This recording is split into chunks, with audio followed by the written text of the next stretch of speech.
नमस्कार। पूरे बिहार में भूमि सर्वेक्षण स्टार्ट हो चुका है। 20 अगस्त से पूरे बिहार में विशेष भूमि सर्वेक्षण ये पूरे बिहार में स्टार्ट हो गया है। ये स्टार्ट इसलिए किया गया है क्योंकि बिहार में जो भूमि का जो डेटा है सरकार के पास वो 100 वर्ष पुराना है, 100 वर्ष से ज़्यादा पुराना है। तो उसी डेटा को अद्यतन करने के लिए, उसी डेटा को करंट करने के लिए बिहार भूमि सर्वेक्षण स्टार्ट किया गया है। यानी आपके ज़मीन का एक एक जो जानकारियां हैं वो सरकार तक पहुंचेगी और उस जानकारियों को सरकार एक डेटा में पिरो के रख दिया जाएगा, एक डेटा में उसको रखा जाएगा, एक सर्वर पे अपलोड रहेगा ताकि किसी भी तरह का कोई फ्रॉड से बचा जा सके या फिर आपको जानकारी हो, एक एक व्यक्ति को जानकारी हो कि मेरे नाम पर जो ज़मीन है वो कितना है और किस किस के नाम पर क्या क्या ज़मीन है। ये सारा डिटेल उस भूमि सर्वेक्षण में होने वाला है। तो भूमि सर्वेक्षण लेकर बहुत ज़्यादा आपको टेंस होने की आवश्यकता भी नहीं है। और मैं जब ये वीडियो बना रहा हूँ तो लगभग 8 दिन 9 दिन निकल चुका है बिहार ये भूमि सर्वेक्षण का।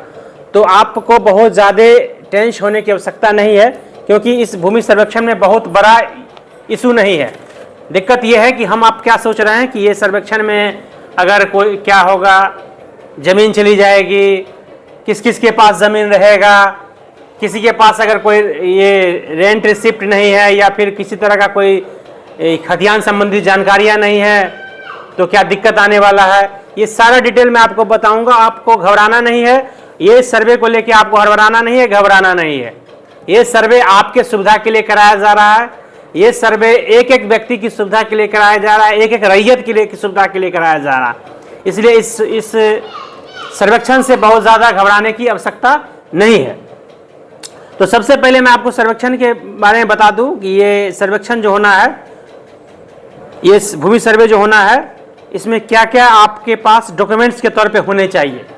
डॉक्यूमेंट्स क्या क्या होने, सबसे तो बड़ा इंपॉर्टेंट चीज़ होता है डॉक्यूमेंट्स को लेके ही लोग परेशान हैं। तो डॉक्यूमेंट्स आपके पास क्या क्या होना चाहिए ये मैं आपको इन डिटेल बता दूं ताकि आपको दिक्कत ना हो। और आपके पास डॉक्यूमेंट्स के तौर पे अगर रजिस्ट्री ज़मीन है यानी आपने खरीदा है तो आपके पास सेल डीड होना चाहिए, या फिर खतियानी से ज़मीन मिला है तो खतियान होना चाहिए, रेंट रिसिप्ट रसीद होना चाहिए। नहीं है होना चाहिए मैं बोल रहा हूँ तो इसका मतलब अगर नहीं है तो फिर भी घबराने की आवश्यकता नहीं है। मैं सब बताऊंगा आगे ये क्या क्या इसमें आपके पास ये सब चीज़ होना चाहिए आपके पास। और सबसे पहले जान लीजिए इसका स्वरूप क्या होगा। इसमें 3 फॉर्म है, प्रपत्र 1, प्रपत्र 2 और एक वंशावली है जिसको हम लोग प्रपत्र 3 का 1 बोलते हैं। प्रपत्र 3 का 1 जो इस वंशावली है। तो वंशावली कैसे बनेगा वो भी मैं आपको बताऊंगा और सारा डिटेल बताने वाले हैं। आपको कहीं और जाने की जरूरत नहीं, आपको यहाँ एक एक चीज़ मैं बता दे रहा हूँ इसमें क्या होगा। सबसे पहले जान लीजिए सर्वे स्टार्ट कैसे होगा। सर्वे स्टार्ट कैसे होगा ये जान लीजिए। सर्वे कौन करेंगे ये जान लीजिए। सर्वे स्टार्ट कैसे होगा ये जान लीजिए। सर्वे में दो विभाग को ये किया गया है, एक राजस्व विभाग, एक बंदोबस्त। यानी राजस्व विभाग के अधिकारी जो राजस्व कर्मचारी हैं, अमीन हैं, ये सब रहेंगे और आपके बंदोबस्त पदाधिकारी भी रहेंगे जो गाइड करेंगे और उनके मार्गदर्शन में एक सारा काम होगा। इसमें क्या है कि हर गांव में ग्राम सभा का आयोजन करना है। यानी पहला फेज है ग्राम सभा। यानी उस ग्राम सभा में हर गांव में ग्राम सभा होगी। उस ग्राम सभा में जो पदाधिकारी, जो अधिकारी, जो कर्मी आएंगे वो विस्तृत जानकारी देंगे आपको भूमि सर्वे के बारे में कि भूमि सर्वे में क्या कैसे क्या होगा, कैसे कैसे आपको करना है, आपकी भागीदारी क्या है, कर्मी की भागीदारी क्या है, अमीन की भागीदारी क्या है। ये सारा चीज़ आपको इन डिटेल उसी ग्राम सभा में बताएंगे जहां आपके जनप्रतिनिधि भी होंगे, यानी मुखिया जी होंगे, सरपंच जी होंगे, आपके वार्ड सदस्य होंगे, सारे होंगे और ग्राम के एक एक व्यक्ति को वहाँ होना जरूरी है। अगर आप समझना चाह रहे हैं तो आपको होना वहाँ जरूरी है। तो आपके यहाँ ग्राम सभा होगा, उस ग्राम सभा में आप प्रेजेंट रहेंगे। जब वो सारा डिटेल आपको बता देंगे तो ग्राम सभा में आपको वो फॉर्म देंगे। वो फॉर्म प्रपत्र 1 भी हो सकता है, प्रपत्र 2 भी हो सकता है, प्रपत्र 3 का 1 भी हो सकता है। जिनका जमीन, जैसे मान लीजिए राम एक व्यक्ति है और अभी राम के नाम से जमीन है और वो कंटिन्यू राम के नाम से ही जमीन रहना है, तो उनको कुछ नहीं करना है, प्रपत्र 2 भर देना है और भर के उसके साथ क्या क्या लगा देना है, खतियानी है तो खतियानी लगा देंगे, या फिर उसमें रजिस्ट्री है तो डीड सेल डीड लगा देंगे। रसीद अगर आपने म्यूटेशन करा लिया है और आप रसीद अप टू डेट है तो रसीद करा उसमें लगा देंगे। ये सारा लगा के आप दे देना है, जमा कर देना है। जमा बाद में होती है, उसी ग्राम सभा में नहीं जमा होता है, जमा बाद में होता है। फिर उसका अगला प्रोसेस होगा, दूसरा प्रोसेस सब मैं आगे बताऊंगा आपको।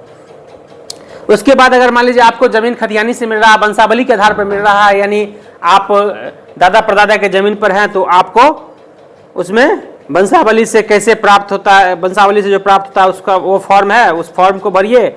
उसके बाद कोई अगर मृत हो गया, मान लीजिए परदादा मृत हो गए, उन्हीं के नाम से है, तो उनका मृत्यु प्रमाण पत्र कहा गया है। लेकिन अगर मृत्यु प्रमाण पत्र मान लीजिए उस समय नहीं बना होगा तो क्या करेंगे, आज थोड़े बनाने जाएंगे, आज हम एक मोटा मोटी डेट ये कन्फर्म करेंगे और उसमें सुविधा आपको दिया जाएगा कि आपको अपने सरपंच मुखिया जिनसे भी हो उनसे बनवा लेना है, लिखवा लेना है, ये सब उसमें आपको मिल जाएगा, सुविधा मिल जाएगा। वो जब आपके यहाँ आएंगे तो आपको बताएंगे। उसके बाद है क्या, रेत का आधार देना होगा। उसके बाद चौहद्दी देना होगा। चौहद्दी जो आप दे रहे हैं उस जिंदा व्यक्ति का नाम होना चाहिए, ये सबसे इंपॉर्टेंट है, याद रखिएगा। चौहद्दी में पहले के ज़माने में, अभी जो आप बहुत सारे डॉक्यूमेंट देखेंगे इसमें चौहद्दी में पुराने लोगों का नाम है, यानी जो मृत हैं, जो जिंदा नहीं है उनका भी नाम है। तो जिंदे वाला, अभी जो जिंदा है उनका नाम देना होगा चौहद्दी में। खाता खेसरा देना होगा, ये सब आपको उसमें लगा के देना होगा। और वंशावली बनाना होगा। देखिए आप यहाँ पर एक बार और इम्पोर्टेंट बात है कि वंशावली कैसे बनेगा, क्योंकि वंशावली प्रपत्र 3 में वंशावली बनना है, तो वंशावली कैसे बनेगा। तो वंशावली जो बनेगा इसमें आपको बहुत सारे लोग कह रहे होंगे कि कैसे बनेगा, आप सरपंच बनाएगा।